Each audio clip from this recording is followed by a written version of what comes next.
Good morning class. क्या हाल चाल बच्चों।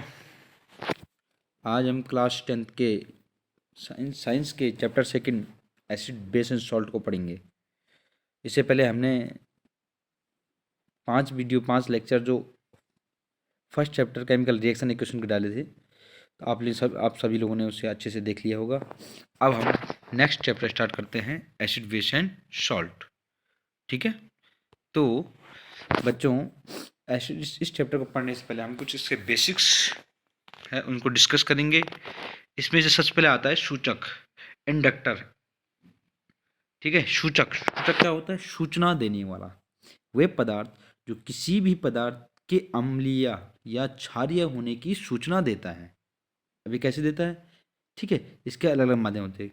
वे पदार्थ जो किसी पदार्थ के अम्लीय और क्षारीय होने की सूचना देता है कि कौन सा पदार्थ अम्लीय है और कौन क्षारीय है। ठीक है, कोई हमारे पास 2 विलियन है। अब हम देखो उसका कैसे पता लगा, हम देखो टेस्ट तो हम करेंगे नहीं इसको, या हम ठीक है, तो इसकी जो सूचना हमें कैसे मिलती है कि कौन सा सॉल्यूशन एसिड है और कौन सा सॉल्यूशन बेस है। ठीक है, तो इनकी सूचना देने वाले कुछ पदार्थ होते हैं, इसे क्या कहते हैं? सूचक कहते हैं। ठीक है, सूचक 2 प्रकार के होते हैं। नंबर 1 प्राकृतिक सूचक और नंबर 2 मानव निर्मित सूचक। ठीक है, जो पहला जो हमारा सूचक है वो है प्राकृतिक सूचक, नेचुरल इंडिकेटर। ठीक है, प्राकृतिक सूचक किसे कहते हैं? देखो, प्रकृति या स्रोत के आधार पर जिसको प्राकृतिक स्रोतों से प्राप्त होने वाले सूचक को क्या कहेंगे? प्राकृतिक सूचक। ऐसे पदार्थ जो प्राकृतिक स्रोतों से प्राप्त होते हैं। अब देखो प्राकृतिक स्रोत क्या है हमारा? प्राकृतिक स्रोत हमारे क्या है? देखो वनस्पतियाँ हैं। अब देखो प्राकृतिक सूचक में कौन कौन आता है? देखो लिटमस, प्याज, हल्दी, पत्ता गोभी, लौंग, वेनिला, ये सारे क्या है? प्राकृतिक सूचक है। देखो यहाँ पे जैसे प्याज दिखाया है, ये हल्दी है, ये देखो लिटमस पत्र है। ठीक है, ये क्या है? प्राकृतिक सूचक है। प्राकृतिक सारे प्रकृति से प्राप्त होते हैं। देखो जैसे लिटमस है, लिटमस हमारा प्रकृति क्या है? लाइकेन नामक, रोसेला नामक, रोसेला लाइकेन नामक पौधे से प्राप्त होता है। प्याज भी हमारे क्या है? पौधे से प्राप्त होता है। हल्दी भी पौधे से प्राप्त होता है। पत्ता लाल पत्ता गोभी भी क्या है? पौधे हैं। ठीक है, लौंग और वैनिला भी क्या है? हमारे पास पौधों से प्राप्त होते हैं। तो ये प्रकृति से प्राप्त होते हैं ना ये। ठीक है, इन्हें क्या कहते हैं? प्राकृतिक सूचक। प्राकृतिक सूचक में सबसे पहले हम पढ़ेंगे लिटमस या लिटमस टेस्ट क्या होता है। ठीक है, लिटमस क्या है? एक पत्र होता है। ठीक है, जो अलग अलग रंग के होते हैं। तो देखो लिटमस एक क्या है? रंग है। क्या है? लिटमस क्या है? एक रंग है। ठीक है, एक रंग है जो लाइकेन से प्राप्त होता है। लाइकेन एक पादप समुदाय है। ठीक है, और लाइकेन से क्या है? लिटमस प्राप्त होता है। अब देखो किस लाइकेन से प्राप्त होता है? रोसिला नामक लाइकेन से लिटमस पत्र प्राप्त होता है। अब देखो लिटमस रंग है, लेकिन देखो यहाँ हमने देखो, इसमें देखो जो लिटमस के अलग अलग टाइप के पत्र होते हैं, नीला लिटमस पत्र और लाल लिटमस पत्र। अब देखो नीला लिटमस पत्र और लाल लिटमस पत्र क्या है? अलग अलग विलेन में अलग रंग देते हैं। माना हमारे पास कोई कोई सॉल्यूशन है, एसिड सॉल्यूशन, तो अगर हम इसमें नीला नीला लिटमस पत्र देते हैं तो नीला लिटमस क्या है? लाल हो जाता है। और बेसिक सॉल्यूशन में लाल लिटमस पत्र नीला हो जाता है। तो देखो अम्लीय विलेन में नीला लिटमस लाल हो जाता है और क्षारीय विलेन में लाल लिटमस पत्र नीला हो जाता है। ठीक है, ये क्या है? अम्लीय। और माना हमारे पास कोई भी सॉल्यूशन है, एक हमें कोई पता नहीं कि एसिड है या बेस है, हमने इसमें लाल लिटमस डाला, नीला लिटमस डाला, तो देखो लाल लिटमस, ठीक है, का इस सॉल्यूशन में कोई फर्क नहीं पड़ा। लेकिन नीला लिटमस इस सॉल्यूशन में क्या है? ये नीला लिटमस क्या है? इसमें लाल हो गया। तो इसका मतलब क्या है? एसिडिक सॉल्यूशन है। इससे हम प्राप्त कर पता कर सकते हैं कि क्या है? Acidic solution. लिटमस एक बहुत महत्वपूर्ण प्राकृतिक सूचक है और इसका जो हम यूज क्या है? अम्लीय और क्षारीय विलयन की पहचान करने में करते हैं। अब कुछ प्राकृतिक सूचक है जिनका हम इस प्रकार से अध्ययन करेंगे, क्योंकि हमारे पास लिटमस का ही ज़्यादा इस चैप्टर में जिक्र आता है और हमारे पास जो अन्य अन्य प्राकृतिक सूचक है इनका हम हल्के से अध्ययन करेंगे। देखो हमारे पास एक प्राकृतिक सूचक है हल्दी। अब हल्दी के रस जो होता है क्षारीय विलयन में पीला या भूरा हो जाता है और अम्लीय विलयन में इसका कोई प्रभाव नहीं पड़ता है। तो इससे हम हल्दी से हम क्या है? अम्लीय और क्षारीय की सूचना दे सकते हैं। ठीक है, लाल पत्ता गोभी। अब लाल पत्ता गोभी क्या होता है? इसके रस को निकाला जाता है और इस उससे क्या अम्लीय और क्षारीय विलयन में डालते हैं। देखो तो अम्लीय विलयन में क्या है? हरे रंग देता है और क्षारीय विलयन में लाल रंग देते हैं। उसी प्रकार से हमारे पास फेनोप्थलीन है। चलो इसको डिस्कस तब करेंगे। लौंग, लौंग, अब इसमें देखो लौंग, प्याज और वेनिला, ये हमारे गंधीय सूचक में आते हैं। वे सूचक और गंधीय सूचक जो वे सूचक जो गंध के द्वारा क्या अम्लीय और क्षारीय होने की सूचना देते हैं, उसे कहते हैं गंधीय सूचक। अब कभी एग्जाम्पल आ गया कि गंधीय सूचक कौन है, तो इसमें क्या है, लौंग है, प्याज है और वेनिला है। अब इसमें देखो लौंग क्या है, लौंग को पढ़ेंगे। लौंग क्या है, क्षारीय विलयन में गंध, अब जैसे किसी भी क्षारीय विलयन में हम अगर लौंग को डालते हैं तो क्या है, जो क्षारीय विलयन होगा उसकी गंध समाप्त हो जाती है, या लौंग की गंध क्या है, समाप्त हो जाती है। परंतु लेकिन क्या है, अम्लीय विलयन में लौंग की गंध में कोई परिवर्तन नहीं आता है। उसी प्रकार प्याज, प्याज की एक विशेष प्रकार की गंध होती है जो सल्फर घटक के कारण होती है। तो क्या होता है, अगर हम इसे क्षारीय विलयन में डालते हैं तो इसकी गंध क्या है, समाप्त हो जाती है, लेकिन अम्लीय विलयन में इसकी गंध अपरिवर्तित रहती है। अगला हमारे पास क्या है, वेनिला। वेनिला क्या है, वेनिला भी एक विशेष प्रकार की गंध होती है। तो वेनिला भी क्या है, क्षारीय विलयन में गंध परिवर्तित हो जाती है और अम्लीय विलयन में इसकी गंध अपरिवर्तित रहते हैं। इस प्रकार से ये तीनों जो हमारे पास है ये गंधीय सूचक है। कभी इस एग्जाम्पल में आता है कि निम्न में कौन सा गंधीय सूचक है, तो लौंग, प्याज और वनीला, जिनकी ये प्राकृतिक पदार्थ है और एक विशेष प्रकार के गंध वाले होते हैं। और ये सभी प्राकृतिक पदार्थ क्या है, क्षारीय विलयन में अपनी गंध को खो देते हैं, लेकिन अम्लीय विलयन में इसकी गंध में कोई परिवर्तन नहीं आता है। अब देखो बच्चों, इसके पास हमारे पास दो और सूचक देखे हमने यहाँ पे, फिनोप्थिलीन और मेथिल ऑरेंज। ये दोनों सिंथेसिस सूचक है, मानव निर्मित प्रयोगशाला में निर्माण किए गए हैं। तो देखो फिनोप्थिलीन, फिनोप्थिलीन क्षारीय विलयन में गुलाबी रंग देते हैं और अम्लीय विलयन में रंगहीन हो जाता है। उसी प्रकार मेथिल ऑरेंज क्षारीय विलयन में पीला रंग देते हैं और अम्लीय विलयन में लाल। इस प्रकार से हमारा जो ये टॉपिक था सूचक, ठीक है, इसमें हम प्राकृतिक सूचक जो हमारा क्या है कंप्लीट। जो अगला हमारे पास सूचक था वो था क्या है, मानव निर्मित सूचक। क्या है, मानव निर्मित सूचक। मानव निर्मित सूचक क्या होते हैं, वो सूचक जो प्रयोगशाला में निर्माण किए जाते हैं। जिन सूचकों का निर्माण क्या है प्रयोगशाला में करते हैं उन्हें क्या कहते हैं, मानव निर्मित सूचक। अब मानव निर्मित सूचक मतलब ये हमारे पास दो है, एक मेथिल ऑरेंज है और एक फिनोप्थिलीन है। अब देखो मेथिल ऑरेंज ये है, मेथिल ऑरेंज हमने अभी बताया था, मेथिल ऑरेंज क्षारीय विलयन में अल्कलाइन सॉलिड में, एल्कली मेटल में क्या है, क्षारीय विलयन में क्या है, येलो कलर देता है और अम्लीय विलयन में लाल रंग देता है। ठीक है, इसे कहेंगे मेथिल ऑरेंज। इस प्रकार से मेथिल ऑरेंज है। और इसके हमारे यहाँ दिखाए क्या गए हैं, जो प्रैक्टिकल दिखाए गए हैं कि देखो एसिडिक विलयन में किस प्रकार कलर देता है और क्षारीय विलयन में किस प्रकार से कलर दे रहा है। अब हम चलते हैं इस चैप्टर के फर्स्ट टॉपिक एसिड। देखो ये हमारे कुछ बेसिक्स थे और इस टॉपिक को पढ़ने के लिए हम कुछ बेसिक का अध्ययन जरूरी था।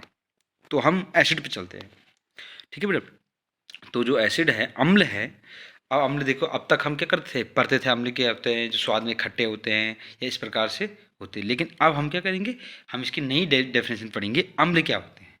ठीक है, तो अम्ल के जो है यहाँ पे देखो मिसप्रिंट हुआ है, लेकिन हम जो अम्ल की डेफिनेशन अलग अलग वैज्ञानिक आए थे, ठीक है, आप आगे पढ़ेंगे आगे कक्षा में। देखो लॉक्स फ्लड आए थे, आर्हेनियस आए थे, है ना, इस प्रकार के कई वैज्ञानिक आए थे, इन्होंने अपने अपने मत रखे थे। लेकिन जो सबसे उपयोगी मत साबित हुआ वो था लॉरेंस आर्हीनियस का।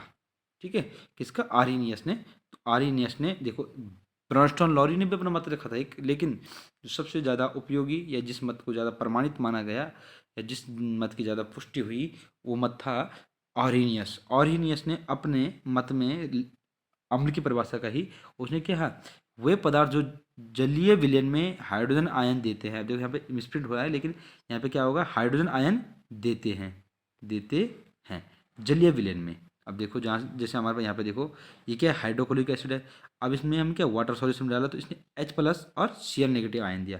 क्या है, हाइड्रोजन आयन दिया, दे दिया ना हाइड्रोजन आयन। H+ आयन देने का मतलब क्या है, हाइड्रोजन आयन दिया। देखो नेक्स्ट जो हमारे पास कोई एसिड होगा, ठीक है, जैसे हमारे पास HNO3 है। क्या है, HNO3, NO3 नाइट्रिक अम्ल है। अब इसे क्या है, वाटर सॉल्यूशन में डालेंगे, वाटर,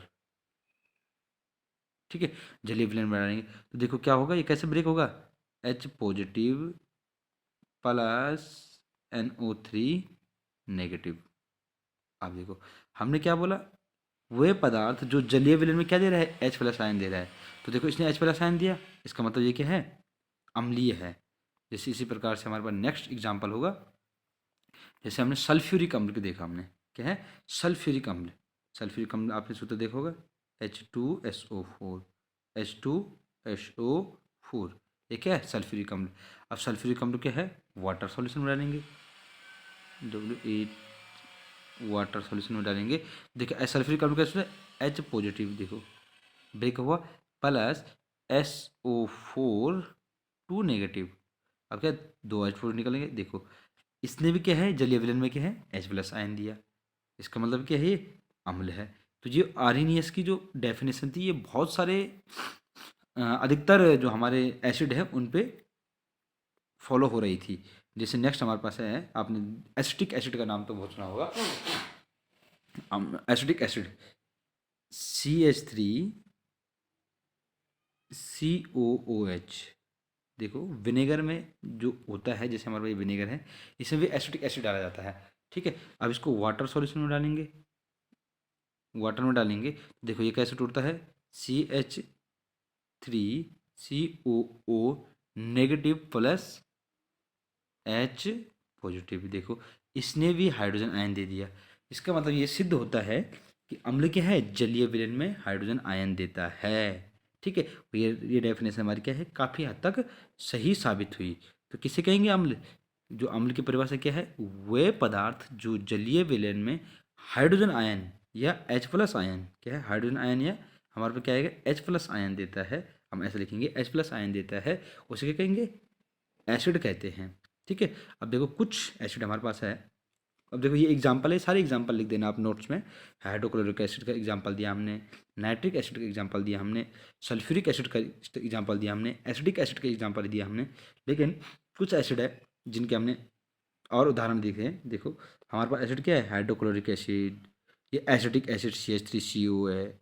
ठीक है, फॉर्मिक एसिड HCOH है, नाइट्रिक एसिड हमने दिया HNO3 है, सल्फ्यूरिक एसिड हमने दिया H2SO4 है, फास्फोरिक अम्ल H3PO4 है। ठीक है, इस प्रकार से हमें कई एसिड एग्जाम्पल में देखने को मिलते हैं। जैसे हमारे नींबू में सिट्रिक एसिड है, इमली में टॉर्ट्रिक एसिड है। ठीक है, सेब में मेलेइक एसिड है, टमाटर में ऑक्जेलिक एसिड है। ठीक है, जैसे हमारे दही में लैक्टिक एसिड है। तो ये सारे क्या है, हमारे पास एसिड है। लेकिन जो हमने लिखा है आपको, वो आप अपने नोट्स में प्रिपेयर कर दीजिएगा।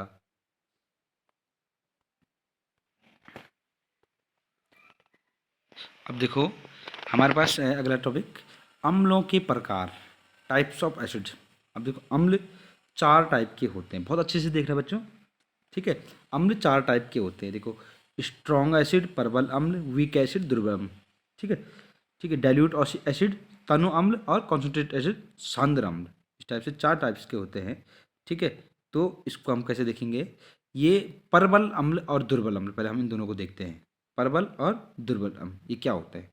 देखो बच्चों, ये कोई भी एसिड है, ठीक है, कोई भी सॉल्यूशन है, मतलब हम एक्वस बनाते हैं, ठीक है, उसमें जो है कि सॉरी, जो प्रबल अम्ल है, दुर्बल अम्ल है, इसकी स्ट्रेंथ के आधार पर होते हैं। ठीक है, जैसे हमारे पास HCl H2SO4 HNO3 के, ये प्रबल स्ट्रॉन्ग एसिड है। ठीक है, और ये क्या, ये जितने भी हमारे खनिज लवण, खनिज एसिड है, ये हमारा स्ट्रॉन्ग एसिड, जो ये ऑर्गेनिक एसिड है, ये हमारे सारे क्या है, वीक एसिड में आता है। जैसे acetic acid, lactic acid, oxalic acid, citric acid, tartaric acid, ये सारे क्या हमारे वीक एसिड में आते हैं। लेकिन जो स्ट्रॉन्ग एसिड क्या है, हाइड्रोक्लोरिक अम्ल, ठीक है, नाइट्रिक अम्ल, सल्फ्यूरिक अम्ल, फास्फोरिक अम्ल H3PO4, ये सारे क्या हमारे परवल एसिड में आते हैं। ठीक है, वो एसिड जिनकी हाइड्रोजन आयन देने की क्षमता बहुत ज़्यादा, बहुत अधिक होती है, इन्हें क्या कहते हैं, परवल एसिड। जो हाइड्रोजन देने की क्षमता या हाइड्रोजन आयन देने की क्षमता क्या बहुत अधिक होती है, उन्हें क्या कहते हैं, परवल अम्ल। या जिनकी हाइड्रोजन आयन देने की क्षमता क्या है, इनकी अपेक्षा कम होती है, उन्हें कहते हैं दुर्बल अम्ल। ठीक है, अब हमारा जो क्या है, दूसरा है सांद्र अम्ल और तनु अम्ल। अब देखो सांद्र अम्ल और तनु अम्ल, कोई भी अम्ल हो सकता है। ये सांद्र और तनु में क्या है, ये कोई भी अम्ल सांद्र हो सकता है, और सांद्र दूसरा क्या है, कोई भी तनु मिलता है। अब जैसे हमारे पास एक सॉल्यूशन ये है ए, एक सॉल्यूशन ये है बी। ठीक है, इसमें वॉल्यूम बाई वॉल्यूम अगर देखें हम, तो इस सॉल्यूशन में 20% हमारा क्या है, 20% H2SO4 है, और इसमें क्या है, 50% H2SO4 है। क्या है, सल्फ्यूरिक अम्ल है, H2SO4 है। अब देखो जिसमें प्रतिशत मात्रा, किसी किसी अम्ल की प्रतिशत, किसी भी सॉल्यूशन में अम्ल की प्रतिशत मात्रा अधिक होती है तो उसे क्या कहते हैं, सांद्र अम्ल। और जिसमें अम्ल की प्रतिशत मात्रा क्या होती है उसे तनुक अम्ल कहते हैं। तो ये सांद्र के बहुत तेज अम्ल होगा, ठीक है, क्योंकि इसमें हाइड्रोक्लोरिक सल्फ्यूरिक अम्ल की मात्रा क्या है, बहुत अधिक है। इसी प्रकार से किसी भी सॉल्यूशन के, कोई भी हमारा एसिड है, hydrochloric acid, sulphuric acid, carbonic acid कोई भी होगा, उनके दो प्रकार के होंगे, एक तनु होगा और एक सांद्र होगा। जिसमें अम्ल की प्रतिशत मात्रा कम होगी उसे क्या कहेंगे, तनु अम्ल, डाइल्यूट सॉल्ट। और जिसमें अम्ल की प्रतिशत मात्रा अधिक होगी उन्हें क्या कहेंगे, सांद्र अम्ल। ठीक है, इस प्रकार से हमारा ये टॉपिक कंप्लीट हो जाता है।